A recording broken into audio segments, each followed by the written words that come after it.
తల్లిదండ్రులు లేక అనాథగా చైల్డ్ హోంలో ఉంటూ తీవ్ర అనారోగ్యంతో బాధపడుతున్న చిన్నారి శ్రీరామ మెర్సీకి రాజమహేంద్రవరం సిటీ ఎమ్మెల్యే ఆదిరెడ్డి శ్రీనివాస్ అండగా నిలిచారు.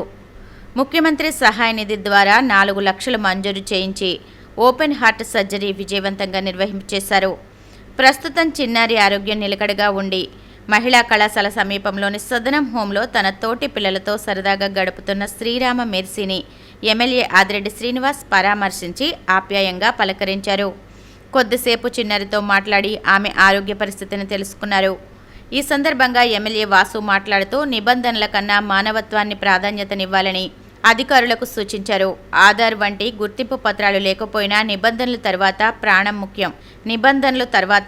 ముఖ్యం అనే మానవతా దృక్పథంతో వెంటనే స్పందించి మెర్సీ చికిత్సకు సొమ్ము మంజూరు చేయించి ఆపరేషన్ చేయించామని చెప్పారు. బీజేపీ ఎమ్మెల్సీ సోము వీర్రాజు తన క్యాంపు కార్యాలయంలో సీఎంఆర్ఎఫ్ చెక్కులను లబ్ధిదారులకు అందజేశారు. లబ్ధిదారుల్లో మైనారిటీ కూడా ఉన్నారు. ప్రజల సమస్యల పరిష్కారానికి తాను ఎల్లప్పుడూ అందుబాటులో ఉంటానని తెలిపారు. ఈ సందర్భంగా వంక అమ్మాణికి మహమ్మద్ సమద్ ఖాన్లు చెక్కులు అందజేశారు. ఈ కార్యక్రమంలో తూర్పుగోదావరి జిల్లా బీజేపీ అధ్యక్షులు పిక్కి నాగేంద్ర, ఓబీసీ జిల్లా అధ్యక్షులు మరకుర్తి కుమార్ యాదవ్, స్థానిక నాయకులు, కార్యకర్తలు, కుటుంబ సభ్యులు తదితరులు పాల్గొన్నారు. ఈ నెల 21వ తేదీ నుండి ప్రారంభం కానున్న intermediate public advanced supplementary practical పరీక్షలను అన్ని శాఖల సమన్వయంతో ప్రశాంత వాతావరణంలో విజయవంతంగా నిర్వహించాలని జిల్లా రెవెన్యూ అధికారి టి సీతారామమూర్తి అధికారులను ఆదేశించారు. డిఆర్ఓ ఛాంబర్లో నిర్వహించిన సమన్వయ సమావేశంలో జిల్లా ప్రాంతీయ ఇంటర్మీడియట్ అధికారిని ఐ శారదతో పాటు వివిధ శాఖల అధికారులు పాల్గొన్నారు. జిల్లాలో ఇంటర్మీడియట్ పబ్లిక్ అడ్వాన్స్డ్ సప్లిమెంటరీ పరీక్షలు ఈ నెల 21వ తేదీ నుండి జూన్ 4వ తేదీ వరకు 2 విడతలుగా 38 కేంద్రాల్లో నిర్వహించనున్నట్లు తెలిపారు. అలాగే ద్వితీయ సంవత్సరం ప్రాక్టికల్ పరీక్షలు జూన్ 7 నుంచి 11 వరకు ధవళేశ్వరం ప్రభుత్వ జూనియర్ కళాశాలలో నిర్వహించనున్నట్లు పేర్కొన్నారు. ఈ పరీక్షలకు మొత్తం 24,424 మంది విద్యార్థులు హాజరు కానున్నారని తెలిపారు. రాజమహేంద్రవరంలోని శ్రీ త్యాగరాజ నారాయణదాస సేవా సమితి ప్లాటినం జూబ్లీ వేడుకలను పురస్కరించుకుని నిర్వహిస్తున్న సంగీతోత్సవాల్లో భాగంగా ఈరోజు సాయంత్రం 6:30 సాహితీ వైజయంతి సాహిత్య రూపకాన్ని ప్రదర్శిస్తారు. ఇంద్రుడిగా డాక్టర్ టివి నారాయణరావు, బృహస్పతిగా శ్రీమన్నారాయణమూర్తి, వాల్మీకిగా డాక్టర్ ధూళిపాళ మహాదేవమణి, కాళిదాసుగా తాతా సత్యసందీప్ శర్మ, నన్నయ్యగా రాబట్ల పార్వతీశ్వర శర్మ, పోతనగా కోట వెంకట లక్ష్మీ నరసింహ నటిస్తారు. దిగుమతి చేసుకునే బంగారం వంటి ఖరీదైన లోహాలపై సుంకాన్ని 6 నుంచి 15% పెంచడంతో భారత్లో బంగారం, వెండి ధరలు భారీగా పెరిగాయి. పసిడి ధర దాదాపు 14,000 మేర పెరగ్గా వెండి ధర కూడా 20,000 మేర పెరిగింది. పెరిగిన ధరల ప్రకారం ఈరోజు హైదరాబాద్ బులియన్ మార్కెట్లో 24 క్యారెట్ల 10 గ్రాముల పసిడి ధర ఒక్కసారిగా 1,67,890 రూపాయలకు చేరుకుంది. క్రితం ముగింపుతో పోలిస్తే ధర ఏకంగా 13,910 రూపాయల మేర ఎగబాకింది. 22 క్యారెట్ల 10 గ్రాముల పసిడి ధర కూడా 12,750 రూపాయల మేర పెరిగి 1,53,900కు చేరింది. నగరంలో వెండి ధర కూడా నిన్నటితో పోలిస్తే 20,000 మేర పెరిగి 3.10 లక్షలకు పెరిగింది.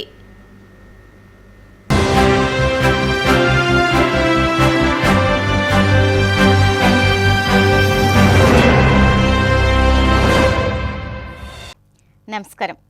సిసిసి డిజిటల్ 230 న్యూస్ బులెటిన్కి స్వాగతం. ముందుగా వార్తలోని ముఖ్యాంశాలు. ప్రభుత్వ కష్టాలు ప్రజలే తెలుసుకుని గ్రామాల అభివృద్ధికి దాతలు ముందుకు రావడం అభినందనీయం. శాసనసభ డిప్యూటీ స్పీకర్ రఘురామకృష్ణరాజు హర్షం.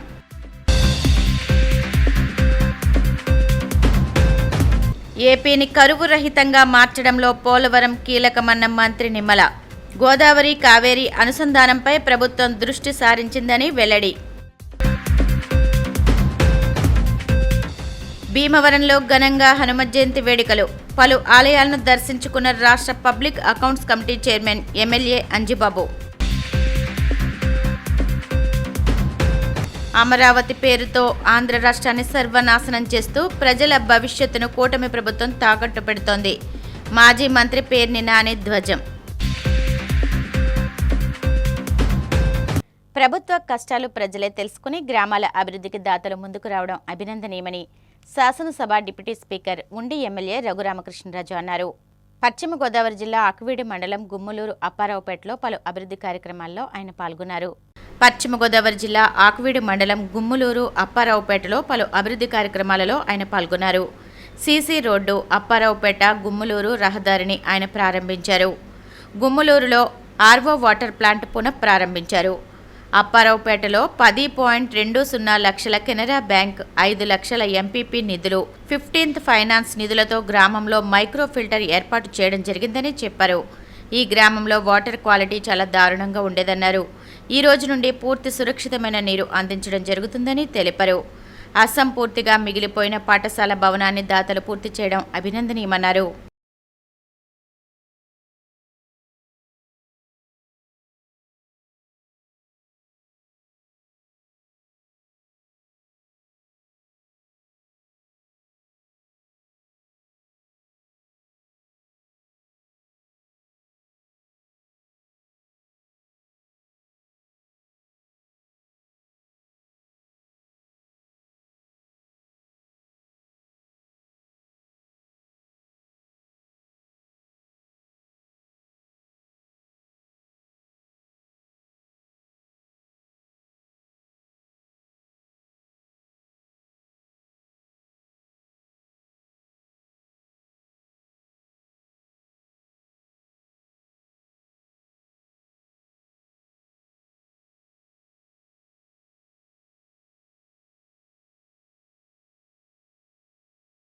అప్పారావుపేట మైనర్ పంచాయతీ ఈ గ్రామంలో 10,20,000 రూపాయల వ్యయంతో కెనరా బ్యాంకు 5 లక్షలు, ఎంపీపీ నిధులు, finance commission 15th finance commission నిధులు, స్వల్ప నిధులు అన్ని కలిపి సుమారు 10 లక్షల వ్యయంతో ఈ మైక్రో ఫిల్టర్ ఈ ప్రాజెక్ట్ ని కంప్లీట్ చేసి చాలా దారుణంగా ఉండేది. ఇక్కడ వాటర్ పరిస్థితి క్వాలిటీ ఎన్నో ఇబ్బందులు పడేవారు. ఈ క్షణం నుంచి ఎటువంటి ఇబ్బందులు లేకుండా పూర్తి సురక్షితమైన నీరు అందించడం ప్రారంభమైంది.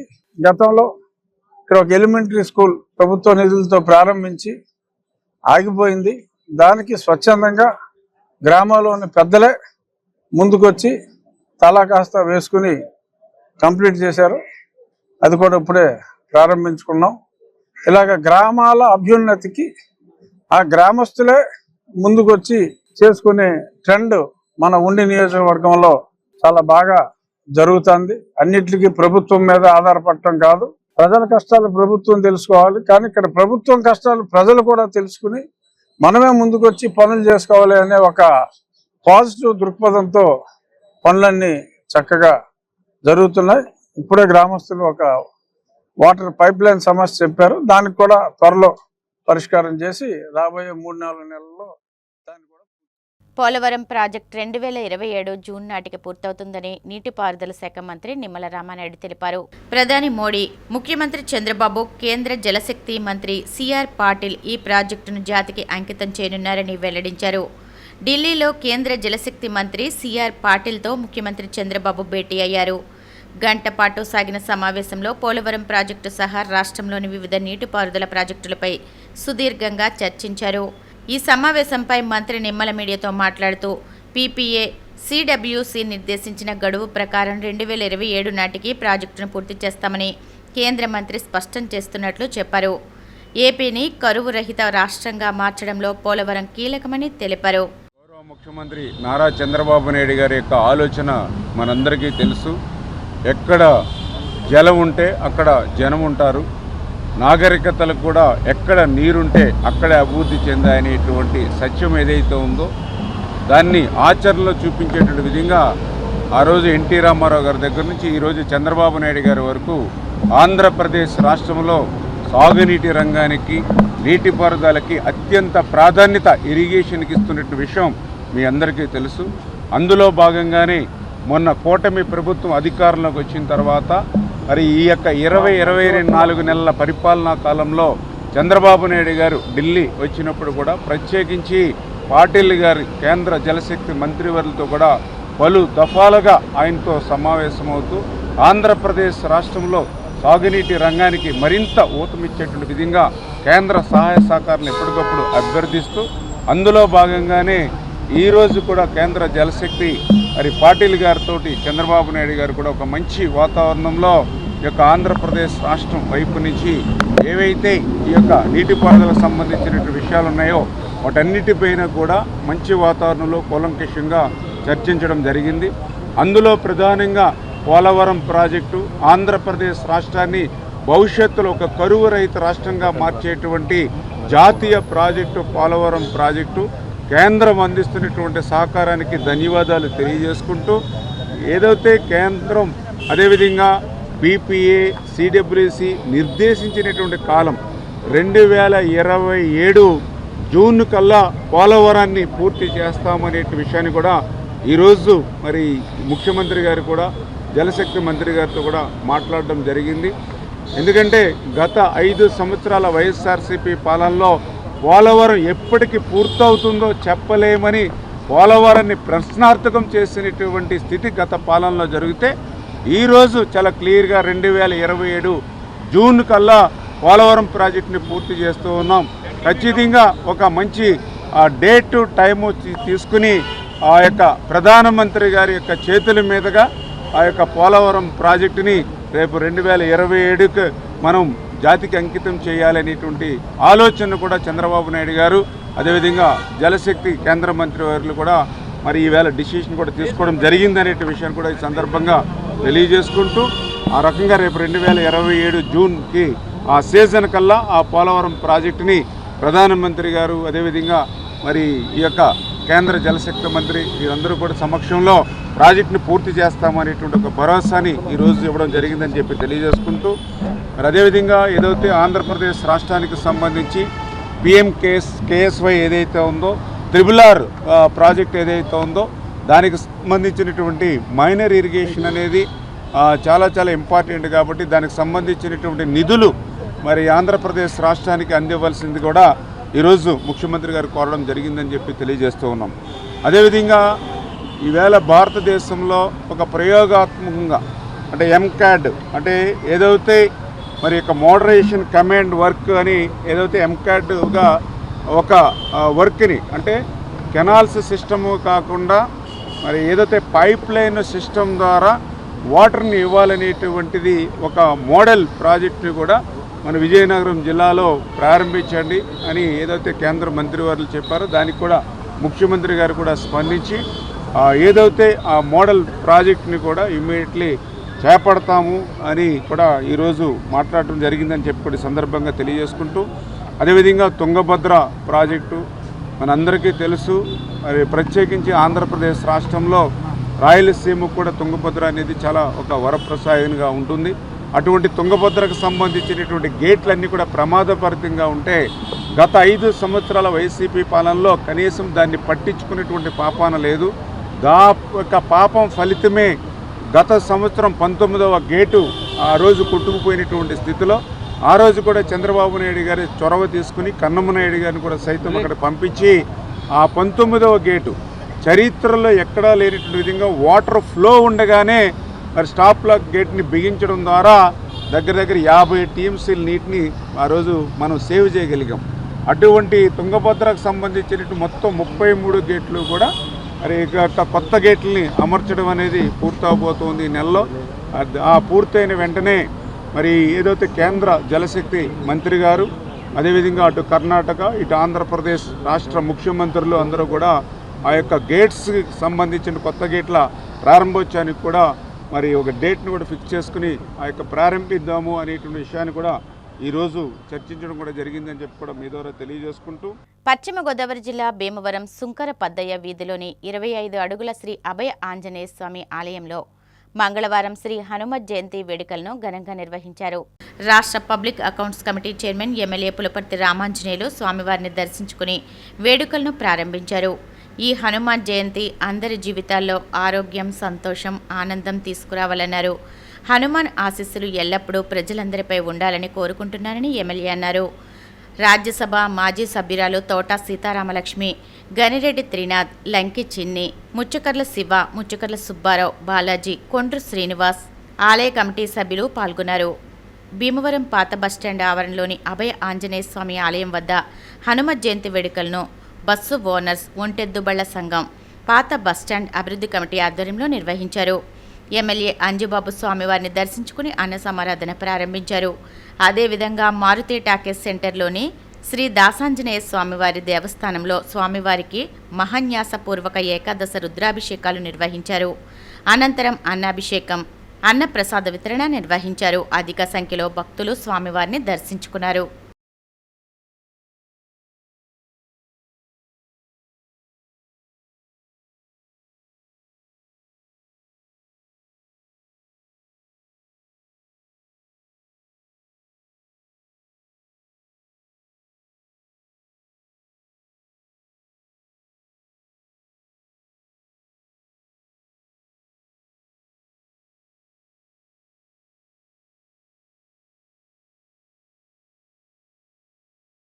అమరావతి పేరుతో ఆంధ్ర రాష్ట్రాన్ని సర్వనాశనం చేస్తూ ప్రజల భవిష్యత్తును కూటమి ప్రభుత్వం తాకట్టు పెడుతుందని మాజీ మంత్రి పేర్ని నాని ధ్వజమెత్తారు. రాజధాని ప్రాంతంలో సామాన్య రైతులకు ఒక నీతి, బాబు బినామీలకు మరో నీతి అమలు చేస్తూ వ్యవస్థీకృత వివక్షతకు తెరరేపారని ఆయన మండిపడ్డారు. కోర్ క్యాపిటల్ పరిధిలో 1,50,000 చదరపు అడుగుల వైశాల్యంతో చంద్రబాబు తన ప్యాలెస్ను ఏడాదిలోనే పూర్తి చేసుకుంటున్నారని, కానీ రాజధాని నిర్మాణాలను మాత్రం అద్దాల పేరుతో దోపిడీ చేస్తూ గాలికి వదిలేశారని విమర్శించారు. అభివృద్ధికి ఆకర్షణీయమైన మావిగన్ ప్రతిపాదనను పక్కన పెట్టి కేవలం కిడ్ ఫ్రోకో కోసమే అమరావతి తంతు నడుపుతున్నారని తీవ్ర స్థాయిలో ఆగ్రహం వ్యక్తం చేశారు.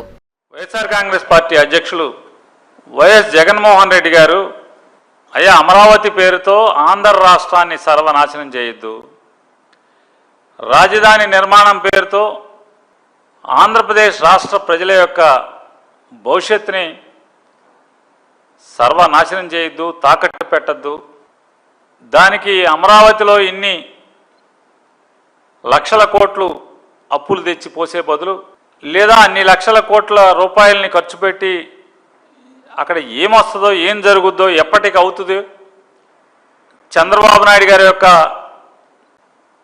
కలలుకనేటువంటి రాజధాని మరో 25 ఏళ్ళకు అవుతుందా, 50 ఏళ్ళకు అవుతుందా, లేదా ఎప్పటికి అవుతుంది అనేది చంద్రబాబు నాయుడు గారికే కాదు,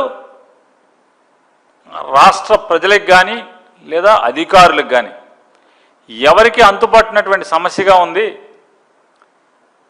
ఇంతమందిని అంటే 5 కోట్ల మంది ఆంధ్రప్రదేశ్ రాష్ట్ర ప్రజల్ని సర్వనాశనం చేసే బదులు మచిలీపట్నం పోర్టు పూర్తవుతున్న దశలో మచిలీపట్నం, విజయవాడ, గుంటూరు ఈ 3 ప్రాంతాలని కలుపుతూ ఉన్నటువంటి ఆ ప్రాంతంలో తీసుకుంటే కనుక ప్రజల మీద భారం పడకుండానే సెల్ఫ్ గ్రోత్ ఇంజిన్గా మావిగన్ అనేటువంటి ప్రాంతం సిరులు కురిపిస్తుంది.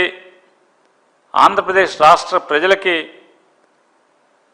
ఆశల్ని కనేటువంటి కోరికల్ని, కలల్ని నిజం చేస్తుంది అని చెప్పని జగన్ గారు చెప్తే, జగన్ గారు వీటి మీద సంధించిన ప్రశ్నలకు కానీ లేదా ప్రతిపాదనలకు కానీ నారా చంద్రబాబు నాయుడు గారు కానీ లేదా ఆయన ప్రభుత్వం కానీ సమాధానాలు చెప్పకుండా మంత్రులతో, తన ఎమ్మెల్యేలతో నోటికి వచ్చినటువంటి అసభ్య పదజాలంతో ఆయన వ్యక్తిత్వాన్ని కించిపరిచేలాగా ప్రెస్ మీట్లు పెట్టిస్తుంది తప్పితే ప్రజలకు ఉపయోగపడేది, రాష్ట్రానికి ఉపయోగపడేది లేదా జగన్మోహన్ రెడ్డి గారు సంధించినటువంటి ఏ ప్రశ్నకి సమాధానాలు చెప్పకుండా అమరావతి తంతుని కొనసాగించే ప్రయత్నం చేస్తున్నారు.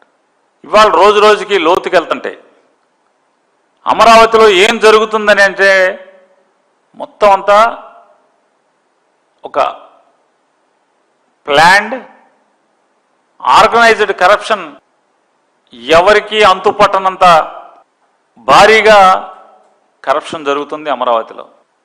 అవినీతికి మారుపేరుగా అమరావతి తయారు చేసినటువంటి పరిస్థితి వాళ్ళ మనం చంద్రబాబు నాయుడు గారి నాయకత్వంలో చూస్తున్నాం. ఆర్గనైజ్డ్ కరప్షనే కాదు, వివక్ష కూడా కొనసాగుతుంది. సిఆర్డిఏ చట్టంలో నారా చంద్రబాబు నాయుడు గారు చాలా రూల్స్ రాశాడు. చాలా రూల్స్ ఎంత కఠినతరంగా ఉంటాయంటే, నాకు ప్లాట్ ఇస్తే ఒకవేళ నేను అమరావతిలో రైతుని నేను, లేదా మీరు ఒక రైతు, మీరొకే ఒక రైతు, మీరు 1 ఎకరమో 2 ఎకరాలో సిఆర్డీఏకి మీరు రాజధానికి డెవలప్మెంట్కి ఇచ్చారు పూలింగ్ కింద ఇస్తే, నాకు 1250 గజాలు ఎకరానికి ఇచ్చేటువంటి గజం 1000 గజాలు రెసిడెన్షియల్, 250 కమర్షియల్ అంటున్నారు కదా. ఆ 1000 గజాలని నాకు 2 కొడుకులు ఉన్నారు, దాన్ని పంచే అధికారం లేదు. పంచటాకి సిఆర్డీఏ రూల్స్ ఒప్పుకోవు, ప్లాటుని సబ్ డివిజన్ చేయటానికి లేదు, 2 ఏళ్లకు ప్లాన్లు ఎవరు, ఇద్దరు దాన్ని అంటే ఒక తండ్రి కొడుకున పుట్టినటువంటి 2 కొడుకులు ఉంటే. పశ్చిమ గోదావరి జిల్లా నర్సాపురం మండలంలోని పలు అభివృద్ధి కార్యక్రమాలకు ప్రభుత్వ విప్ ఎమ్మెల్యే బొమ్మిడి నాయకర్ శంకుస్థాపన చేశారు. వేములదేవి గ్రామంలో 3,54,00,000తో పవర్ సబ్స్టేషన్కు, సీతారాంపురం కమ్యూనిటీ హాల్, చామకూరిపాలెం గ్రామాల్లో సీసీ రోడ్కు శంకుస్థాపన చేశారు. ఈ సందర్భంగా ఆయన మాట్లాడుతూ కూటమి ప్రభుత్వం అభివృద్ధి సంక్షేమ కార్యక్రమాలకు ప్రాధాన్యత ఇస్తూ ముందుకు వెళుతుందని అన్నారు.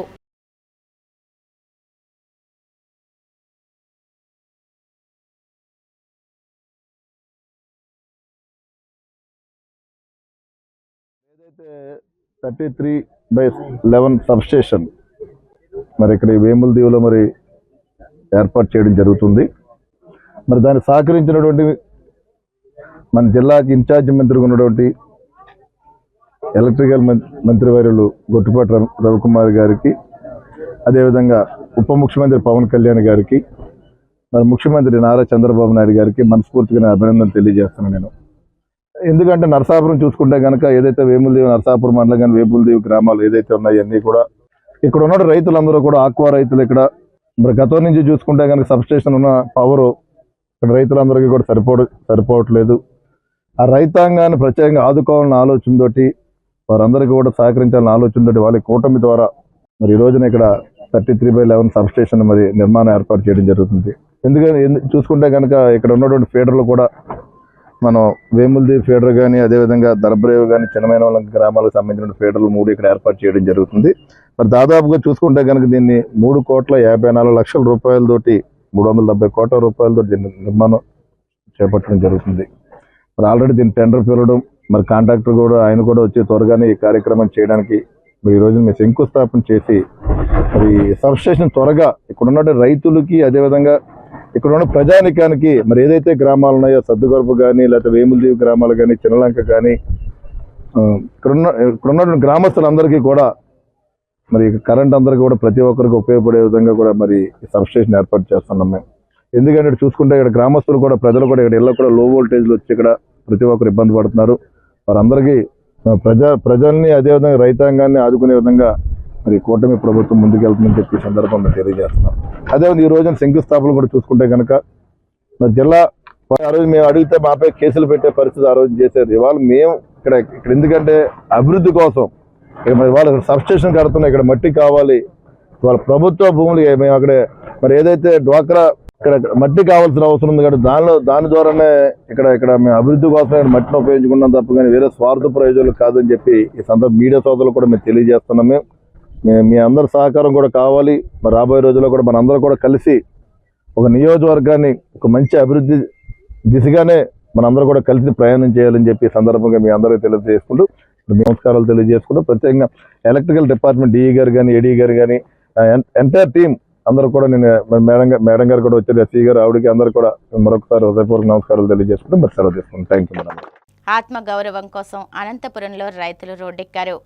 జిల్లాలో రైతులు ఎదుర్కొంటున్న సమస్యలను ప్రభుత్వం దృష్టికి తీసుకువెళ్లేందుకు అనంతపురం కలెక్టర్ కార్యాలయం ముందు సింగనమల నియోజకవర్గ సమన్వయకర్త మాజీ మంత్రి సాకే శైలజానాథ్ ఆధ్వర్యంలో మహాధర్నా నిర్వహించారు.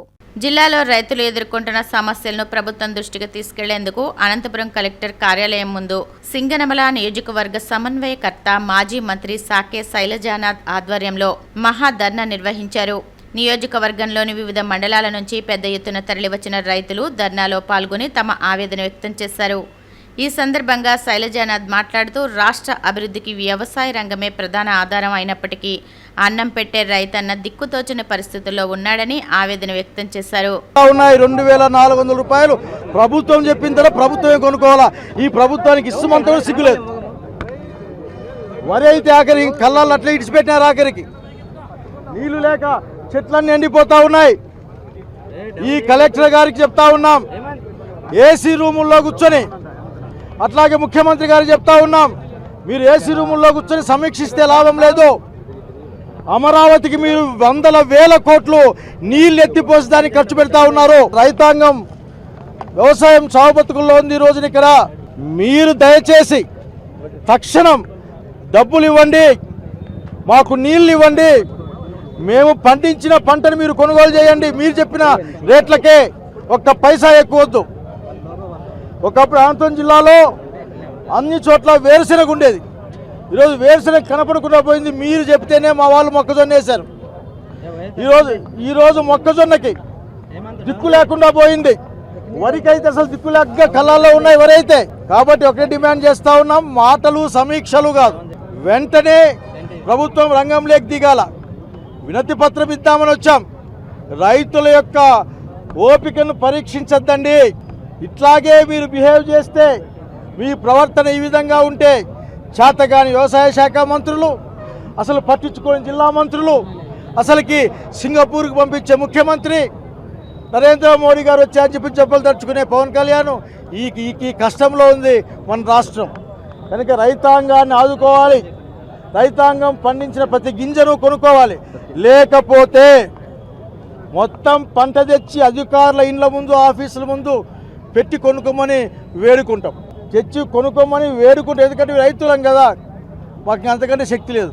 కానీ ఓపిక నశించిన రోజున మాత్రం నేను ఒక మాట చెప్తాను, రైతుల పక్షాన జాగ్రత్త. ఇంత ఓపికని మీరు ఎక్స్పెక్ట్ చేయలేరు. తక్షణం మీరు ఏసీ రూముల్లో నుంచి బయటికి రండి, కళ్ళాల్లోకి పోండి, ఎండిపోయే చెట్ల దగ్గర పోండి. ఏదో ఊర్లోకి పోయి అక్కడ పని చేయని ఆఫీసర్లతో మీరు మాట్లాడే లాభం లేదు. కనుక ఈ రోజున ఇంతమంది వచ్చింది చెప్పిపోదామని. వినండి, వింటే ఈ ప్రభుత్వానికి మంచిది, అధికారులకు మంచిది. లేకపోతే జరగబోయే ప్రతి పనికి, ప్రతి పర్యవసనానికి ఈ ప్రభుత్వమే బాధ్యత వహించాల్సిన విషయాన్ని గుర్తు చేస్తూ వెంటనే కొనుగోలు కేంద్రాలు ఏర్పాటు చేసి ప్రతి గింజను కొనుక్కోవాలి. రక్షక నీటి తరులకు డబ్బులు ఇవ్వాలి. ట్యాంకర్లు నీళ్ళు దొరుకుంటా ఉన్నారు. ప్రతి ఒక్కరిని హార్టికల్చర్ని కాపాడుకోవాలి. ఊరికినే మీటింగ్లు పెట్టుకొని హార్టికల్చర్ హబ్బు చేస్తాం, లేకుంటే అసలు విపరీతంగా కాయలు కాస్తాయి. ఇటువంటి సొల్లు మాటలొద్దు, ఆ సుల్లు మాటలు మాకు అవసరంలే.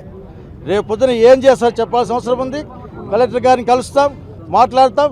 ఈ కలెక్టర్ గారు బయటికి రారు. ఏదో ఫస్ట్లో ఏమన్నా మొహమాటం ఏమో అనుకున్నా నేను, అది కాదట, ఆయన బయటికి రాడు. కానీ కలెక్టర్ గారు గుర్తుపెట్టుకోండి, రోజున దగ్గరలోనే మీరు రోడ్డు మీదకి రావాల్సిన టైం వస్తుంది. వచ్చే పరిస్థితిని జగన్మోహన్ నాయకత్వాన వైఎస్ఆర్ కాంగ్రెస్ పార్టీ చేస్తుంది రైతుల పక్షాన. చివరికంటూ కూడా పోరాడడానికి సిద్ధంగా ఉన్నాం. ఇది శాంపుల్ మాత్రమే, ఈరోజు శాంపుల్ మాత్రమే. ఈ శాంపుల్ చూసుకోండి మీరు దయచేసి అధికారులు. పల్నాడు జిల్లా సత్తెనపల్లిలో ఇటీవల 2 బంగారు షాపుల్లో జరిగిన వెండి ఆభరణాల చోరీ కేసును పోలీసులు ఛేదించారు. ఈ కేసులో 2 బాల నేరస్తులను అదుపులోకి తీసుకున్నట్లు సిఐ నాగమల్లేశ్వరరావు తెలిపారు. నిందితుల వద్ద నుంచి సుమారు 1388 గ్రాముల వెండి వస్తువులు, 1 బైకు, ఇనుప గట్ట పలుగును స్వాధీనం చేసుకున్నారు. చోరీ చేసిన వెండి వస్తువుల విలువ సుమారు 1.33 లక్షలు ఉంటుందని వెల్లడించారు. సత్తెనపల్లి పట్టణంలో మనకి సబ్ జైలుకి ఎదురుగా ఉండేటటువంటి ఒక సందులో ఉండేటటువంటి నాగలక్ష్మి జ్యువెలర్స్ అనేటటువంటి ఒక షాపులో దొంగలు షట్టర్స్ని బ్రేక్ చేసి ఆ షాపులో ఉండేటటువంటి సుమారు 1 కేజీ 400 గ్రాముల విలువైనటువంటి వివిధ రకాలైనటువంటి వెండి ఆభరణాలని దొంగతనం చేసి తీసుకుని వెళ్ళడం జరిగింది. తదుపరి దర్యాప్తులో భాగంగా Sattenapalli town sub inspector M Pavan Kumar garu, అదేవిధంగా స్టేషన్ సిబ్బంది, head constable Anjaneyulu, constable Raju, వీరు దర్యాప్తులో పాల్గొన్నప్పుడు మనకు వచ్చినటువంటి కొన్ని సాంకేతికమైనటువంటి ఆధారాలు, అంటే గతంలో నేరం చేసినటువంటి వారికి సంబంధించినటువంటి ఫింగర్ ప్రింట్స్ కూడా మనకి దాంట్లో రావడం జరిగింది. అదేవిధంగా నేరం జరిగిన ప్రదేశానికి సమీపంలో నేరస్తుల యొక్క సంచారం ఏదైతే ఉందో అవి వచ్చినటువంటి సీసీటీవీ ఫుటేజీల ఆధారంగా నేరస్తుల్ని గుర్తించి వారిని ఈ రోజున ఉదయం సత్తెనపల్లిలో గడియార స్తంభం సెంటర్లో గుర్తించి వారిని అందరిని కూడా అదుపులోకి తీసుకొని విచారించడం జరిగింది. విచారించిన తర్వాత వారి వద్ద నుంచి చోరీకి గురి కాబడినటువంటి 1 కేజీ 400 గ్రాముల వెండి ఆభరణాలని స్వాధీనం చేసుకున్నాము. దానితో పాటుగా ఈ యొక్క నేరం చేయడానికి ఉపయోగించినటువంటి ఒక మోటార్ సైకిల్, అదేవిధంగా ఆ యొక్క షట్టర్ తాళాలు పగలగొట్టడానికి ఉపయోగించినటువంటి గడ్డపారను కూడా స్వాధీనం చేసుకోవడం జరిగింది. ఈ నేరంలో ముఖ్యంగా 2 పెద్దవాళ్ళు, 2 చట్టంతో విభేదించినటువంటి బాలు అంటే మైనర్స్ 2 పార్టిసిపేట్ చేయడం జరిగింది. ఆ 2 మైనర్స్లో కూడా ఒకరు గతంలో ఒక 3 నేరాలలో పాల్గొని వారిని జువెనైల్ బోర్డు ముందు ప్రొడ్యూస్ చేయడము, హోంకు పంపించినటువంటి బాలుడు, ఇంకొక కొత్త బాలుడు ఈ నేరంలో పాల్గొన్నారు. దీంట్లో ముఖ్యంగా ఎవరైతే 2 పెద్దవాళ్ళు ఉన్నారో షేక్ హుస్సేన్ షరీఫ్ అలియాస్ చోటు, ఇతను ఒక మెకానిక్ షాప్ రన్ చేస్తూ ఉంటాడు. దానితో పాటుగా 2వ వ్యక్తి నల్లగట్ల శివయ్య. వీళ్ళిద్దరూ కూడా సత్తెనపల్లి పట్టణానికి సంబంధించినటువంటి వాళ్ళే. వీళ్ళిద్దరూ క్రికెట్ బెట్టింగ్స్లో అప్పులు చేసి పెట్టడము, అప్పులు ప్రెజర్ ఎక్కువ కావటము, దానితోటి ఆ అప్పులు తీర్చడానికి వేరే మార్గం లేకపోవడంతో ఆల్రెడీ కొంత నేర స్వభావం కలిగినటువంటి ఈ బాలురు ఎవరైతే ఉన్నారో వారిద్దరిని కూడా వారు ఒక టీమ్గా తయారయ్యి వీరు ఈ యొక్క నేరం చేయడానికి, ఈ యొక్క దొంగతనం చేయడానికి ప్లాన్ వేసుకొని ప్రణాళికాబద్ధంగా ఆ యొక్క గడ్డపార తీసుకొని జనసంచారం లేనటువంటి సమయంలో వెళ్ళి ఆ షట్టర్ని పగలగొట్టి దాని లోపల ఉండేటటువంటి వెండి ఆభరణాలని దొంగతనం చేయడం జరిగింది. ఈ నేరాన్ని 8వ తారీఖు ఉదయం మనకు రిపోర్ట్ అయితే ఈ రోజున 11వ తారీఖు అంటే 3 రోజుల్లో నేరాన్ని ఛేదించడమే కాకుండా నిందితుల్ని అదుపులోకి తీసుకోవడము, అదేవిధంగా నేరంలో వార్తలు ముగించే ముందు ముఖ్యాంశాలు మరొకసారి. ప్రభుత్వ కష్టాలు ప్రజలే తెలుసుకుని గ్రామాల అభివృద్ధికి దాతలు ముందుకు రావడం అభినందనీయం. శాసనసభ డిప్యూటీ స్పీకర్ రఘురామకృష్ణరాజు హర్షం.